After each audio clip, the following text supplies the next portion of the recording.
This is the story of every American plane that took to the skies in World War II.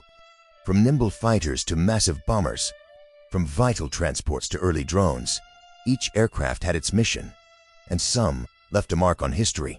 Join us as we explore their role in the skies of World War II. Let's begin with fighters and interceptors. Bell P-39 Era Cobra. This featured a truly unique car door entry. Its main strength was the 37mm cannon, firing right through the propeller hub. It saw extensive successful service in the Soviet Air Force. Boeing P-26 Peashooter, a pre-war relic. This was America's last fighter with an open cockpit and fixed landing gear. It was obsolete by 1941, but sowed bravely in the Philippines. Brewster F-2A Buffalo. Despite being bulky, it was the U.S. Navy's first monoplane fighter. It performed poorly against the Zero in the Pacific, but saw unexpected success with Finnish pilots. Curtiss P-36 Hawk, an early modern fighter design. It performed well in French service during the Battle of France. It was mostly relegated to training or colonial duty by 1941. Curtiss P-40 Warhawk, a dependable, rugged fighter. It was the backbone of the AAF at the start of the war. Its low-altitude performance made it famous with the Flying Tigers. The next one, Grumman F-4F Wildcat, a tough, slow, but reliable carrier-based fighter. Its ability to absorb incredible punishment made it essential during the early Pacific naval battles. Grumman F-6F Hellcat, known as the Zero Killer. This robust machine replaced the Wildcat. It achieved a staggering 19-to-1 kill ratio against Japanese planes. Lockheed P-38 Lightning, distinctive twin booms defined this magnificent long-range escort. It was the only American fighter in large-scale production from Pearl Harbor to VJ Day. Then Lockheed P-322 Lightning. This was a stripped-down export version of the Lightning intended for Britain and France. It was later retained by the U.S. after the fall of France. North American P-51 Mustang, arguably the finest piston-engined fighter of the war. With the installation of the Rolls-Royce Merlin engine, it provided crucial long-range escort deep into Germany. Northrop P-61 Black Widow, America's first dedicated radar-equipped night fighter. This large, powerful aircraft utilized a three-man crew to hunt nocturnal enemy bombers. Republic P-35, an early all-metal fighter design from Sikorsky. It was a stepping stone toward the famous Thunderbolt, providing valuable pre-war experience to pilots. Republic P-43 Lancer. This served as an important high-altitude interim fighter. Many were shipped to China where they provided valuable service until the P-40 arrived. Republic P-47 Thunderbolt, known affectionately as the Jug. This massive fighter was incredibly durable, fast in a dive, and an absolutely devastating ground attack platform. Sikorsky P-35, an innovative pre-war design that helped transition the Army Air Force to modern monoplane. It served briefly before being replaced by newer types. Vought F-4U Corsair, the Whistle Death. Its inverted gull-wing design accommodated a massive propeller. It became one of the fastest and most iconic carrier fighters of the conflict. Next up, bombers. Boeing B-17 Flying Fortress, the iconic four-engined heavy bomber. It was famous for its incredible ability to withstand massive enemy flak and fighter attacks over Europe. The next one, Consolidated B-24 Liberator, extremely common. This bomber was known for its massive load capacity and exceptional range. It saw more production than any other American aircraft. Boeing B-29 Superfortress, a technological marvel of its time. This very heavy bomber delivered the atomic bombs and was key to the final defeat of Japan. Douglas B-18 Bolo, a pre-war medium bomber. It was quickly relegated to transport and coastal patrol duties early in the war due to its low speed. Douglas B-23 Dragon, an improved version of the B-18. It also saw little combat and was primarily used as a high-speed executive transport across the continental United States. Martin B-26 Marauder, nicknamed the Widowmaker, early on due to its high landing speed requirements. Once mastered, it became a highly effective and very tough medium bomber. North American B-25 Mitchell, famous for the Doolittle Raid. This extremely versatile medium bomber flew missions ranging from high-level bombing to low-level strafing runs. Lockheed Ventura, Developed from the Lodestar transport, it served primarily with the Royal Air Force for patrol and bombing, and later with the U.S. Navy as a patrol bomber. Next, Douglas A-20 Havoc, a nimble, fast, and very effective light bomber. It served extensively as a night intruder and ground strafer across all theaters of operation. Douglas A-24 Banshee, the Army Air Force version of the famous SBD Dauntless dive bomber. It suffered heavy losses in early Pacific operations, particularly in the Dutch East Indies. Douglas A-26 Invader, a fast, highly versatile twin-engine light bomber. It arrived late in the war, but proved invaluable for its speed and phenomenal ground attack firepower. Martin, Maryland, a light attack bomber primarily supplied to France and Great Britain. It played an important role in the early fighting in North Africa and the Mediterranean. Martin, Baltimore, an evolution of the Maryland. This tough, reliable aircraft served extensively with British and Commonwealth forces, especially in the harsh Mediterranean theater. The next one, North American A-36 Apache. This was the dive bomber variant of the P-51 Mustang. It was widely used in North Africa and the Mediterranean for precision ground attack missions. Northrop A-17, a sturdy pre-war monoplane attack aircraft. It was rapidly declared obsolete and mostly used for training purposes early in the war. Valti Vengeance, a dedicated two-seat dive bomber. It was heavily used by the Royal Air Force and Royal Australian Air Force in the Southeast Asia theater. Curtiss SB-2C Helldiver, nicknamed the Beast. While powerful, this dive bomber was initially plagued by poor handling and reliability issues. Though it matured later in the war, Douglas SBD Dauntless, the decisive dive bomber of the early Pacific War. Its pinpoint accuracy was instrumental in sinking Japanese carriers at the Battle of Midway. Next, Douglas TBD Devastator, the U.S. Navy's first monoplane torpedo bomber. It was tragically slow and obsolete, suffering devastating losses at Midway before being retired. Then, Grumman TBF Avenger, a rugged torpedo bomber that replaced the Devastator. It was reliable, powerful, and essential for carrier strikes throughout the later conflict. Vought SB-2U Vindicator, a pre-war scout bomber. It saw some limited use early in the war, notably at the Battle of Midway, but was quickly replaced by more modern dive bombers. Next up, patrol and flying boats. Boeing 314 Clipper, not strictly a combat plane, but this famous civilian flying boat was requisitioned for wartime transport. It provided vital long-distance logistics routes across the oceans. Consolidated PBY Catalina, the iconic workhorse patrol bomber. Slow but incredibly durable and long-ranged. It was essential for reconnaissance, anti-submarine warfare, and rescue. Up next, Consolidated PB-2Y Coronado, a very large four-engined flying boat. It was primarily utilized for long-range transport across the vast distances of the Pacific Theater, moving critical personnel and cargo. Consolidated PB-4Y2 Privateer, a single-tailed evolution of the B-24 Liberator designed specifically for long-range maritime patrol duties for the U.S. Navy. Douglas Dolphin, a small high-winged amphibian used mainly for coastal patrol and light utility transport roles early in the conflict. Drummond J-2F Duck, a reliable utility biplane amphibian. It was widely used for air-sea rescue, coastal patrol, and general target towing operation. Drummond J-4F Widgeon, a smaller twin-engine amphibian. It served mainly as a light utility transport and anti-submarine patrol aircraft along the U.S. coastline. Grumman JRF Goose, the larger twin-engine predecessor to the Widgeon. It was a highly successful utility transport amphibian used extensively by the military and Coast Guard. Hull PH, a large patrol flying boat used by the Coast Guard. It was derived from earlier naval aircraft factory design and served throughout the early war. Martin PBM Mariner, a twin-engine patrol bomber flying boat.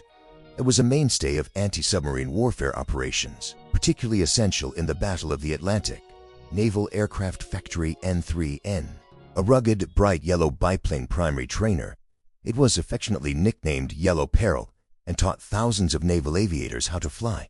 Continuing with transports in utility, Beechcraft C-45 Expeditor, the military version of the Model 18 light transport. It served reliably as a high-speed utility and liaison aircraft throughout the conflict. Bud RB-1 Conestoga, a unique transport aircraft built largely of stainless steel. It featured a large clamshell cargo door for easy loading of vehicles.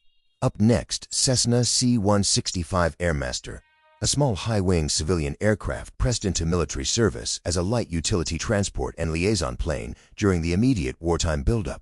Consolidated C-87 Liberator Express, a dedicated transport conversion of the B-24 bomber airframe. It was essential for long-range, heavy logistics across the Atlantic and Pacific theaters. Curtiss C-46 Commando, a massive, powerful twin-engine transport. It was the largest and heaviest twin-engine plane used by the Allies, vital for flying the hump route. Douglas C-32, an early DC-2 transport version. This represented a small number of pre-war airliners that were impressed into military service early in the war. Douglas C-47 Skytrain, the unparalleled military transport workhorse. It was reliable, easy to maintain, and crucial for airborne operations and supply routes worldwide. Now, this is the Douglas C-53 Skytrooper. This was the troop transport variant of the C-47 Skytrain. It featured bench seats and lacked the large rear cargo doors of the C-47. Douglas C-54 Skymaster, a four-engine transport that provided long-haul capabilities, especially for V-1P transport and transatlantic routes. It was essential for major logistical moves. Fairchild Argus, the military designation for the civilian Fairchild F-24. It served primarily as a light transport and liaison aircraft for commanders in the European theater. Howard GH, a light utility transport used by the Navy. It was derived from a fast civilian racer aircraft and provided high-speed communication. Lockheed Electra, an elegant, twin-engined airliner pressed into limited military service as a transport and navigation trainer early in the conflict. Lockheed Lodestar, a larger, faster version of the Electra. It served extensively with the Royal Air Force and the U.S. military as a fast utility transport. The next one, Nordwind Northman, a rugged, high-winged Canadian bushplane. It was used by the U.S. Army for transport and liaison duties, especially in difficult terrain. Stinson Reliant, a high-wing monoplane often used for light transport, ambulance duties, and limited anti-submarine patrol roles. The next one, Lockheed Vega, a single-engine monoplane used for light transport and communication duties. It was known for its speed and smooth wooden construction. Let's move on to trainers. Beechcraft AT-7 Navigator, a twin-engined advanced trainer specifically designed to teach navigation and radio procedures to future bomber crews. The next one, Beechcraft AT-10 Wichita, a twin-engine trainer built primarily of wood, conserve vital wartime metals. It was used to transition pilots to twin-engine operations. Beechcraft AT-11 Kansan, another twin-engine trainer, but specifically equipped for bomb aiming and gunnery instruction for bomber crews. Now, this is the Boeing Stearman Cadet, the primary biplane trainer for both the Army, Air Force, and Navy. Known for its slow speed and forgiving nature, it was essential for basic flight instruction, like Cessna AT-17 Bobcat, a twin-engine advanced trainer known to pilots as the Bamboo Bomber because of its partial wooden construction. The next one, Curtiss-Wright AT-9 Fledgling, a demanding twin-engine trainer. It was designed to transition pilots from single-engine trainers to the high-performance twin-engine bombers. Curtiss-Wright SNC Falcon, a compact advanced trainer utilized by the Navy. It was a low-wing monoplane intended for the final stage of flight training. Fairchild PT-19 Cornell, a simple, reliable monoplane primary trainer. Its open cockpit and low-wing design made it an excellent introductory aircraft. The next one, Fairchild AT-21 Gunner, an unusual twin-boom trainer designed specifically to train gunners and bombardiers. It was difficult to manufacture and saw limited use. Then Fleetwing's BT-12 Sophomore, unique because it was the first military aircraft built entirely of stainless steel. It saw very limited service as a basic trainer. Up next, North American 86 Texan, perhaps the most famous advanced trainer of all time. It was used to hone the skills of virtually every Allied fighter pilot. North American BT-9, an early basic trainer that paved the way for the far more successful AT-6 Texan. It was used for initial combat tactics instruction. Ryan PT-22 Recruit, a popular low-wing primary trainer known for its radio engine sound. It provided reliable basic flight instruction for thousands of pilots. Vultee BT-13 Valiant, a rugged fixed-gear basic trainer. It was nicknamed the Vultee Vibrator due to its slight instability, but was essential for intermediate training. Piper PT-1. This was the first tricycle landing gear primary trainer evaluated by the U.S. Army. It was only produced in small numbers for crucial testing. Next up, Liaison Observation and Reconnaissance. Aranca L-3 Grasshopper, one of the simple, high-winged light observation planes. It provided crucial artillery spotting and liaison duties, operating from primitive strips. Curtiss O-52 Owl, a high-wing observation monoplane built just before the war. It was quickly relegated to coastal patrol and liaison due to its slow speed. The next one, Curtiss SC Seahawk, a late-war high-performance float plane designed to replace the Kingfisher. It was faster and more heavily armed, although it saw limited combat before VJ Day. Curtiss SO-3C Seaview. Intended to replace the Seagull, this scout observation float plane was plagued by instability and engine issues and was quickly retired from operational use. Curtiss Essex Seagull, a reliable, sturdy biplane float plane launched from battleships and cruisers. It was primarily used for spotting and air-sea rescue. Interstate L-6 Cadet, a simple two-seat high-wing monoplane used for liaison and observation duties. It was a less common variation of the widespread Grasshopper design. Up next, North American O-47, a large three-seat observation monoplane that was obsolete by the war's start. It saw brief use in coastal patrol before becoming a trainer. Piper L-4 Grasshopper, the most famous of the light observation planes. It was essential for low-level reconnaissance and artillery fire direction right on the front lines. Piper L-14 Cadet, a slightly larger version of the famous L-4 Grasshopper, designed to carry more personnel or equipment for liaison purposes. Stinson L-1 Vigilant, designed for short field takeoff and landing. This aircraft provided observation and utility transport in rugged forward conditions. Stinson L-5 Sentinel, known as the Flying Jeep. It was a dependable liaison aircraft used for ferrying personnel and evacuating wounded from small improvised field. Taylorcraft L-2 Grasshopper, another crucial member of the light observation fleet, often used for reconnaissance and command transport right behind the front lines. Fort OS-2U Kingfisher, the quintessential ship-based float plane, durable and essential for air-sea rescue and spotting roles throughout the entire conflict. Now let's look at gliders. Waco CG-4 Hadrian, the most famous and widely used American transport glider. It could carry 15 troops or a jeep and a small howitzer for airborne assault. Laced Corfman TG-4, a tandem-seat training glider. It was used to teach future cargo glider pilots the delicate art of unpowered flight and landing.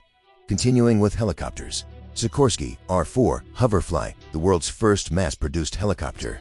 It saw limited service for reconnaissance and rescue, demonstrating the potential of rotary flight technology. Sikorsky R-5, a powerful, two-seat helicopter intended for utility and rescue work.